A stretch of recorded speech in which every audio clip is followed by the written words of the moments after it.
You're listening to a podcast by the Center for Action and Contemplation. To learn more, visit cac.org. Hey everyone, I'm Jacqui Lewis, and I am the host of Love Period, a podcast produced by the Center for Action and Contemplation. This is our 4th season, and in this one, we're thinking about how to reframe and reclaim Christian as a religion of love, as the religion of Rabbi Jesus. What about if we took it back to Jesus and took it back to love? What if we take it back to scripture that elucidates this beautiful movement of love and justice? Join us this season for beautiful conversations with folks across the spectrum to talk about what's love got to do with scripture and what scripture got to do with love. My guest today on Love Period is the Reverend Ben Perry. Ben is Minister for Church Growth and Media Strategy at Middle Church and also the author of Cry Baby, Why Our Tears Matter. And because we're exploring scripture and how it undergirds our faith in this season, we'll be talking with Ben about how scripture inspired his book and what tears have to do with our faith. How are you, Ben? I'm good. How are you doing, Jacqui? I'm good. I'm so glad we get to talk today. How tired are we from the end of the program year as we record this? How's our bodies doing with the Juneteenth/Pride/World on Fireness? How are you doing? Yeah, weary is, I think, a word that immediately comes to mind. It's the relentlessness of all of it again and again and again. And I was reflecting this morning as I was praying and singing some hymns that I think particularly in these weary times, it's actually when I appreciate and am most grateful for my faith. That, you know, when things are better and lighter, I still rejoice and take solace in my relationship with God. But it's actually those moments when I feel like I just can't wake up and do it all over again. That ability to pray and root myself in a tradition that is much older and deeper than me becomes absolutely crucial. I totally get that and would agree. And I don't know about you, Ben, but in times like these, where it feels like, I would say, as an African-American human in this nation, I'm pummeled every day. I was talking with John about that this morning. Just every day. How many different aggressions? Micro, macro, medium? How many will there be today? How many paper cuts? How many pinches? Pick one. How many splinters? And as we're speaking, we just found out that the Supreme Court gutted affirmative action. So I find myself almost feeling like praying, connecting to God is my in and out breath.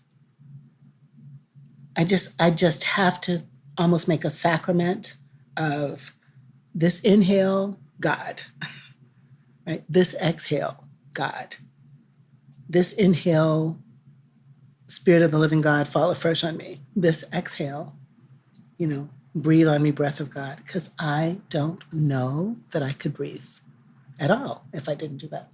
It's interesting you're talking about breathing as a liturgical rite, because that's very much, as I was writing my book on crying, how I started to think about my tears.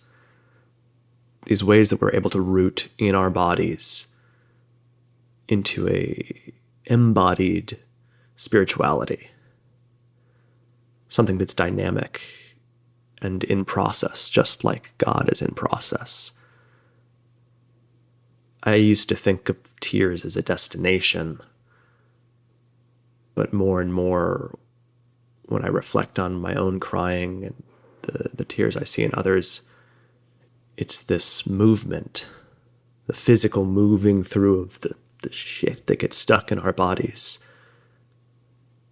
There's a liturgical aspect to that something that we can return to again and again to help us move through all the shit that gets lodged.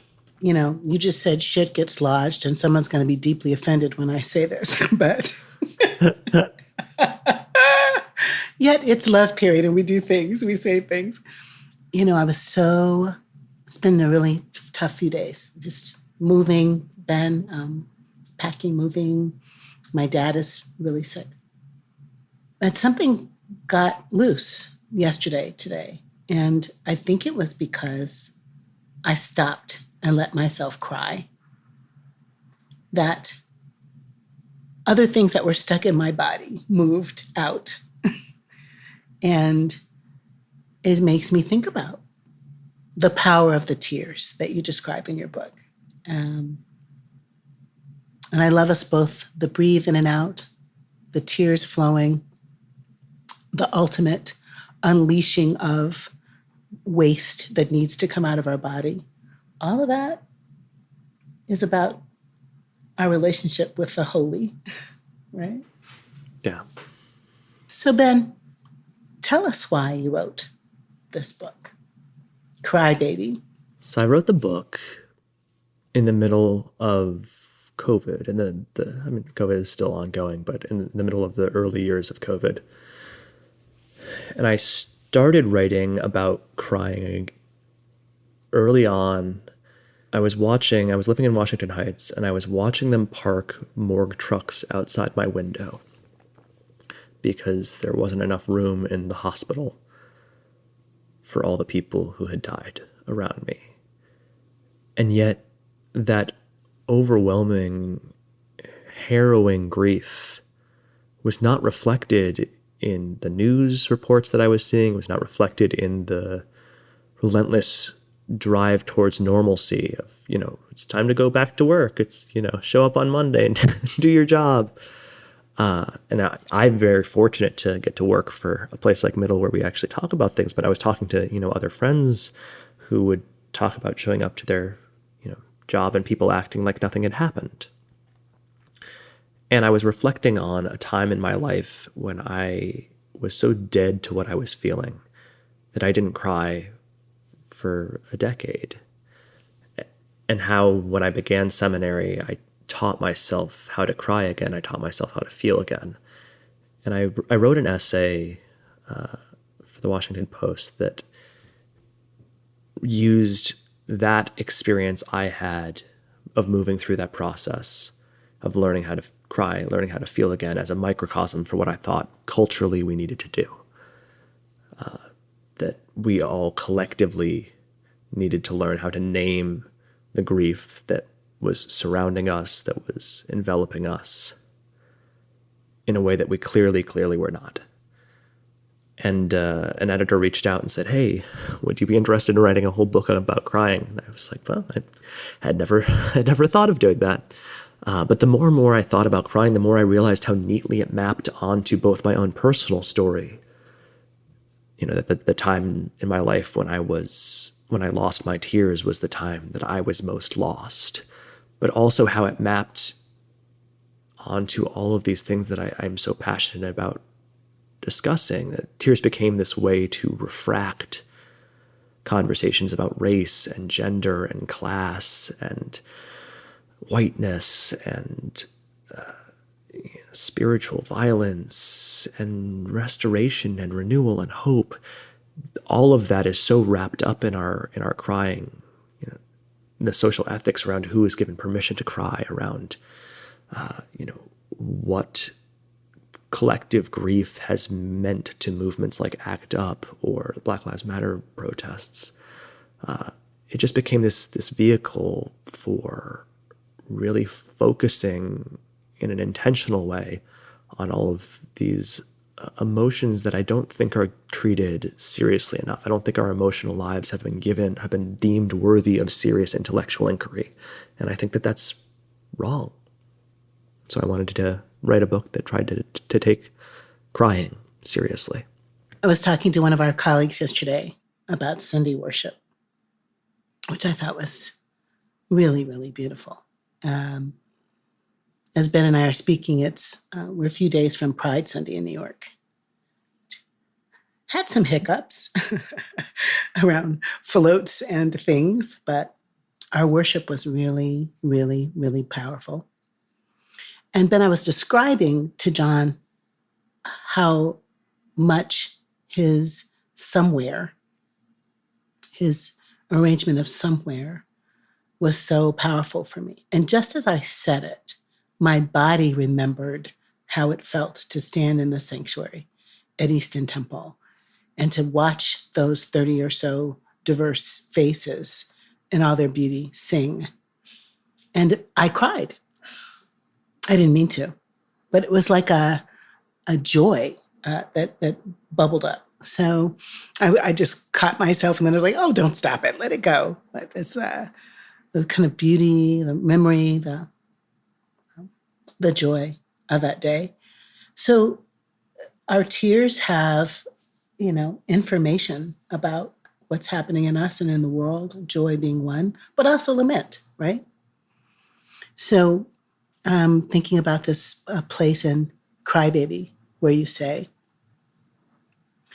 refer to talking about the temple's destruction in Lamentations. Mm-hmm. And you say, to help us explore the unimaginable grief the Israelites experienced in exile, our professor broke us into groups and asked us to share with one another the last time we wept. When my turn came, I was speechless. I racked my brain, but I truly couldn't think of the last time tears had even graced my face, let alone when I sobbed in earnest. Maybe thinking a bit about that book, about Lamentations. What about the role of Scripture, Lamentations, other texts, kind of inspire you in this writing? The role of Scripture in your own faith life then, but also in the writing of the book. Can you talk a bit about that? One of the reasons why I included as much biblical content in the book as I did, other than I'm a minister and it's something I know how to talk and write about. Is that part of your work as a minister? It's part of my work. Yes. But it was also because in the Bible, you have this beautiful picture of a very different relationship to crying and weeping than I think our present culture, broadly speaking, occupies right now.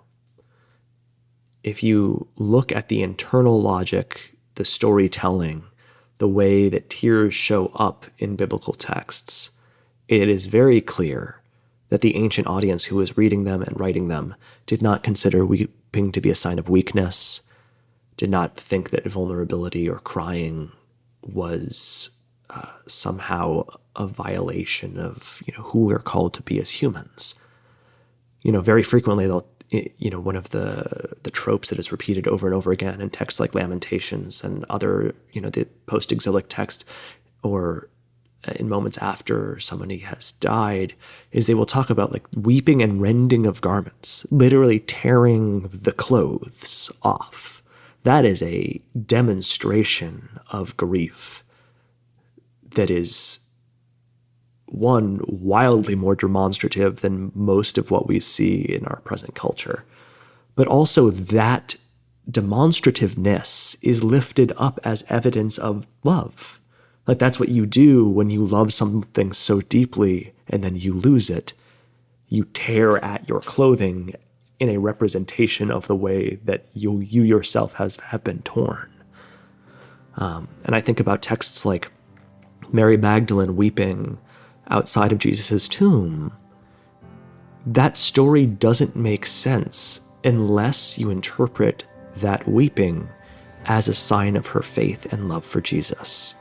The reason that Jesus appears to her, makes her the first person to proclaim the resurrection, is because in this moment when all of the other disciples flee and run away, she sits there in that hard place and she cries.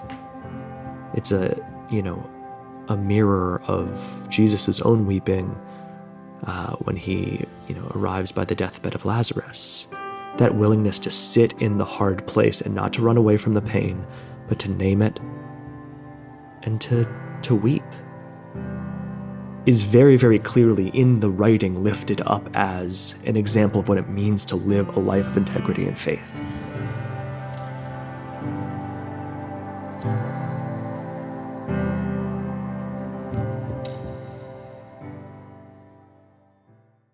Many of us feel increasing anger at injustice, violence, and indifference in our world today. Join us March 14th for What Do I Do With My Anger? An online gathering featuring Richard Rohr and Brian McLaren. Learn ways of transforming anger into loving action, inspired by Father Richard's new book, The Tears of Things. Register today at cac.org/anger. That's cac.org/ANGER. What does it mean to embody salt and light? In 2025, Richard Rohr's daily meditations turn to Jesus' timeless metaphor for reflecting love into the world. Amid this season of uncertainty, join us in living with trust, being salt and light. For 18 years, the daily meditations have inspired thousands of readers like you. Subscribe today at cac.org/saltlight2025. That's cac.org/SALTLIGHT2025.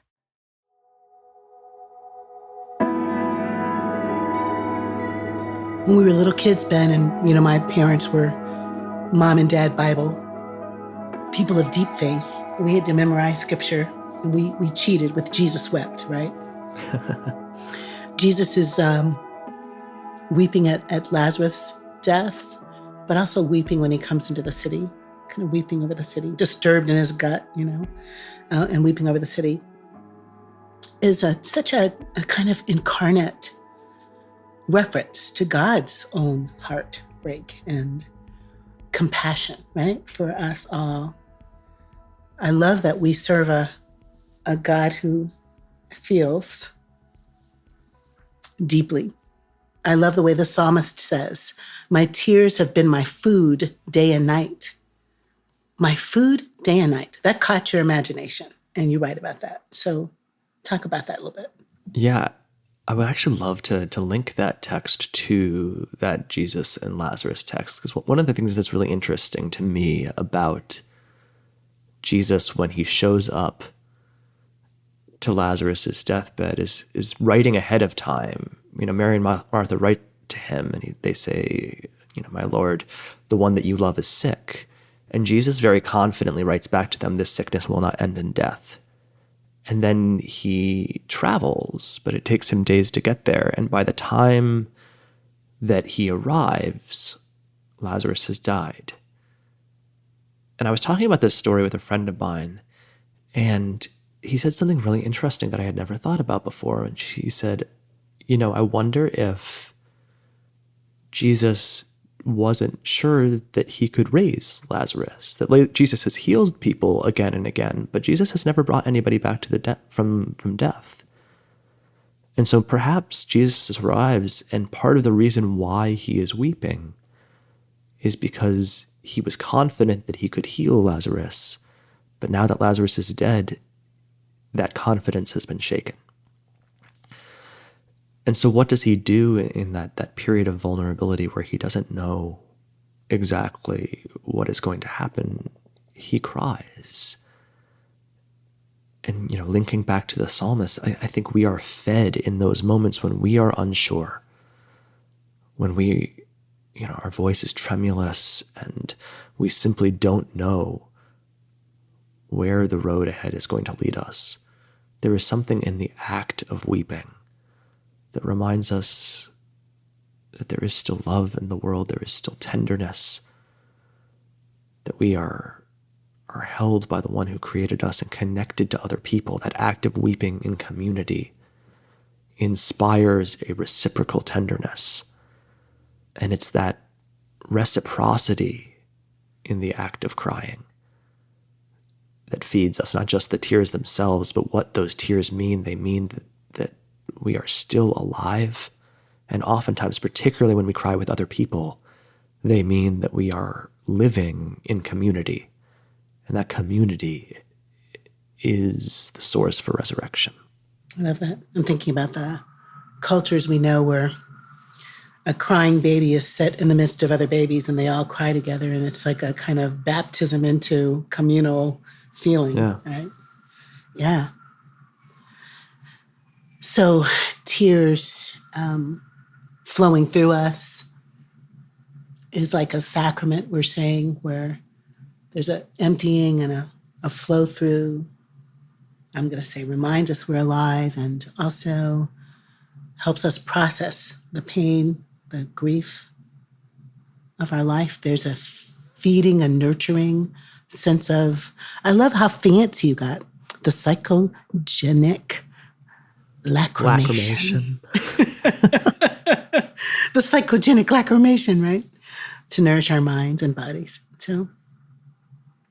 But there's other things, right? I think the tears mean in terms of our faith. I love the way you talk about the Joseph story, inspired by the Black Trans Prayer Book. The interpersonal tears that become political tears, right? Let's talk about that for just a little bit. How the personal and the political are linked through tears, both in your life then and in the Joseph story. So just to give a little recap, the briefest synopsis of this queer reading of Joseph that, as I say in the book, I was first introduced to by J. Mace III, who is the co-editor of the Black Trans Prayer Book. Jay has this gorgeous reading of the Joseph story, talking about, Joseph wanting, a ketenet pasim is the Hebrew, which is oftentimes translated as a coat of many colors, a technicolor dream coat, however you want to say it in English. But actually, the only other place that those words ketenet pasim are used in Scripture refer to a princess dress. And if you re-look at that story with the understanding that Joseph is actually asking his father for a dress, the subsequent events of their brothers beating them and stripping them and rubbing blood over the dress all of a sudden take on an entirely new character, and one that I think is very familiar, unfortunately, to a lot of queer people, particularly for trans folks who are too often the victim of violence. And that's not the end of Joseph's story. That Joseph then goes on to continue interpreting dreams. Joseph does not let that violence stop their calling as a prophet. And it is actually that prophecy that predicts the years of famine that ultimately saves the lives of his father and his brothers. And so you have this gorgeous story of salvation being found in this queer kid who was a victim of violence, who nevertheless was determined to remain faithful to God, and that faith is rewarded.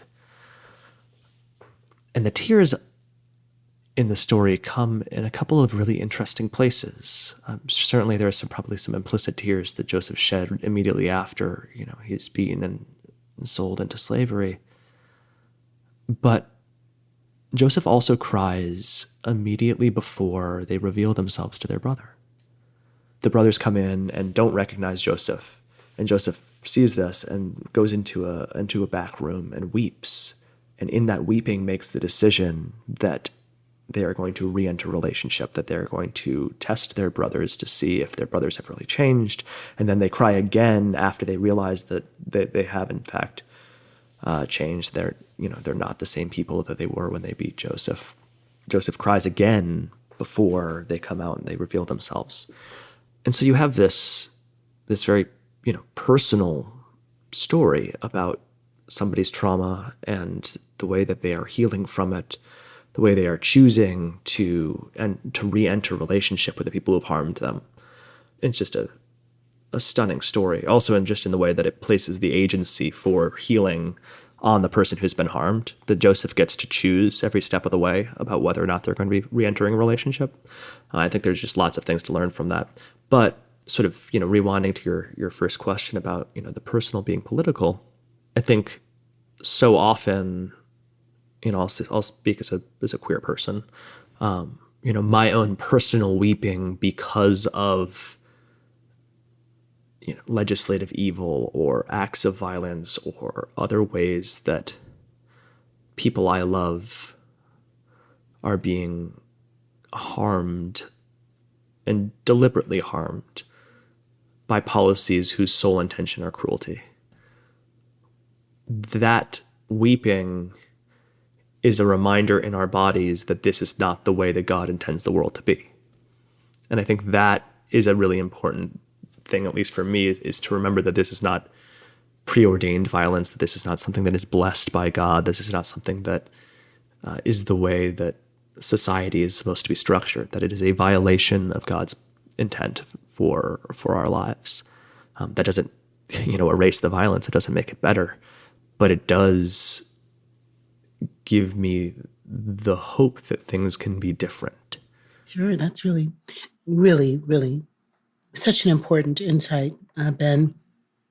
Of course, it makes me think about all those places and times in history where there's a death, a wounding, a horrific crime, and even in the spaces and places where paid town criers, literally, like, this is terrible. Let us cry out and proclaim how terrible this is in this weeping, in this tearing of garments, in this, Black tradition, falling on the casket at a death and just really losing it, testifying, this is just not the way life should be. This is an excruciating pain.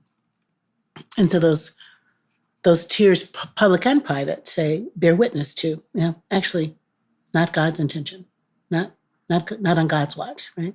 Yeah. You and I spend time in Middle Church talking about race and gender and sexuality and gun violence and things that break our hearts. I just wanted to, while we have just a few more minutes, to talk about where your heart is cracked wide open right now around white supremacy and all the ways it, traps us, wounds us, kills our souls. Do you want to just share a bit about what you are experiencing as you look at the world today through your tears? I think tears offer an interesting prism to talk about the violence of whiteness. I have a chapter in my book about manipulative tears, deceptive tears, but there's a phrase I use in it a few times of a predatory vulnerability. And I think that right now, what I see in really widespread ways from the actions of policy leaders like Ron DeSantis, all the way down to the individual faith of white evangelicals, is this paradoxical framing of oneself as the victim, reflexively and always, in the same moment that you are using power to inflict devastating violence. And so you have, folks who will talk about the persecution of white Christians, like that is something that is actually happening in this country, and then using that imagined persecution to inflict very real persecution on vulnerable communities. To say, there's a war on Christianity, and therefore I'm going to kidnap trans kids from their parents. There is a war on Christianity, and we need to marshal the forces of order to beat back the forces of darkness, and that's why we are going to deploy tear gas and rubber bullets against a community that is protesting because police killed someone they love. That refusal to acknowledge one's own power, and past that, the pretending that one is in fact actually powerless and using that as a pretext and a justification to enact violence, that breaks my heart. And it's such a grotesque distortion of who we are called to be. We have the capacity for so much tenderness, so much beauty, so much love. Our tears can be a gift that reminds us how inextricably we're connected, that reminds us that there is no flourishing outside of collective flourishing. They can be that liturgical rite, that draws us back towards one another, and instead people are misusing this predatory vulnerability to deepen other people's grief. It is tragic. Abomination. That's the word I'd like to think of right there. Yeah. So Ben, there's a lot to weep about. And I just would love, as we wrap, for you to tell me where your hope is. Where are you finding hope? I'm looking outside my window right now, and there are a bunch of birds on our bird feeders, and I am reminded of the Emily Dickinson line that hope is the thing with feathers. Quite literally, sometimes, like just taking a breath and being reminded that I am part of a larger ecosystem than myself is some place that I personally find hope. But really, I mean, the place that I find hope is in other people. I think that community for me, again and again, becomes that place where hope can be planted again. That if we come together in weeping, that those tears can water something new and different. So I think about a place like Middle, the way that, we can come together and cry together and sing together and march together and do all of that with an understanding that, to quote a prayer, all of us are prophets of a future not our own. I think, in some ways, remembering that it's not about me, whether that's looking outside and seeing the birds on, my bird feeder, and remembering that I'm, part of an ecosystem here that is much larger and deeper than humanity, or the reminder that, in a community, I am just another person, and that's okay. That's not something bad. That's not something to be ashamed by. We don't have to be everything. We don't have to change everything, but we can do something, and we can do it very well. That, for me, is a place of hope, that reminder that it's okay to cry. It's okay to feel desolation and despair. It's okay to throw yourself on the floor and truly mourn everything that we are moving through, because we should not be moving through it. But we don't stay there. If we stay there, then I think we truly are lost. But that opportunity to really, truly feel and grieve in full, I think, can open a doorway that we move through towards a different kind of relationship with one another. And that, for me, is like where the hope is, like what comes after that dark night of the soul. Beautiful, Ben. Puts skin and flesh on the text. Weeping might last for a night. Joy comes in the morning. But joy comes in the morning. Yeah.